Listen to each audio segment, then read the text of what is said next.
Hi guys, എല്ലാവർക്കും M V ജുപ്പൻ YouTube ചാനലിലേക്ക് സ്വാഗതം.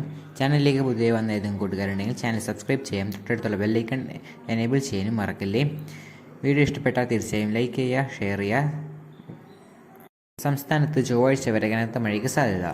വിവിധ ജില്ലകളിൽ കേന്ദ്ര കാലാവസ്ഥാ വകുപ്പ് ജാഗ്രതാ നിർദ്ദേശം നൽകി. ഇന്ന് തിരുവനന്തപുരം, കൊല്ലം, ആലപ്പുഴ ജില്ലകളിൽ യെല്ലോ അലർട്ട് പ്രഖ്യാപിച്ചിട്ടുണ്ട്. 9-ന് പത്തനംതിട്ട, ആലപ്പുഴ, കോട്ടയം എന്നീ ജില്ലകളിൽ, 10-ന് പത്തനംതിട്ട, ആലപ്പുഴ, കോട്ടയം, എറണാകുളം, ഇടുക്കി, 11-ന് കോട്ടയം, എറണാകുളം, ഇടുക്കി, മലപ്പുറം, 12-ന് ആലപ്പുഴ, എറണാകുളം, പാലക്കാട്, മലപ്പുറം, കോഴിക്കോട്, വയനാട് എന്നീ ജില്ലകളിൽ യെല്ലോ അലർട്ട് പ്രഖ്യാപിച്ചു. ഒറ്റപ്പെട്ട ശക്തമായ മഴയ്ക്കുള്ള സാധ്യതയാണ് ലഭിക്കുന്നത്. 24 മണിക്കൂറിൽ 115.5 മില്ലിമീറ്റർ വരെ മഴ ലഭിക്കാൻ സാധ്യതയുണ്ട്. ജാഗ്രത പാലിക്കണമെന്ന് മുന്നറിയിപ്പിൽ പറയുന്നു. അതേസമയം കേരള, കർണാടക, ലക്ഷദ്വീപ് തീരങ്ങളിൽ മത്സ്യബന്ധനത്തിന് തടസ്സമില്ല എന്ന് കേന്ദ്ര കാലാവസ്ഥാ വകുപ്പ് അറിയിച്ചു.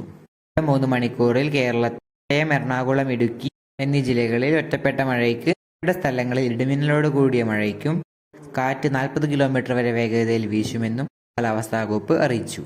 മിന്നൽ ജാഗ്രതാ നിർദ്ദേശങ്ങൾ നൽകിയിട്ടുണ്ട്. 2 മണി മുതൽ രാത്രി 10 മണി വരെയുള്ള സമയങ്ങളിൽ മിന്നലിനുള്ള സാധ്യത കൂടുതലാണ്. ഇടിമിന്നൽ അപകടകാരികളാണ്. മേഘം കണ്ടു തുടങ്ങുന്ന സമയം മുതൽ തന്നെ മുൻകരുതലുകൾ സ്വീകരിക്കേണ്ടതാണ്. ഇടിമിന്നൽ ദൃശ്യമല്ല എന്നതിനാൽ ഇത്തരം മുൻകരുതൽ സ്വീകരിക്കുക.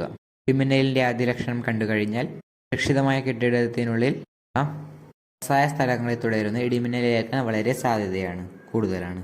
ഇടിമിന്നലുള്ള സമയത്ത് ജനലും വാതിലും ഇടുക. ജനലിനും അടുത്ത് നിൽക്കാതിരിക്കുക.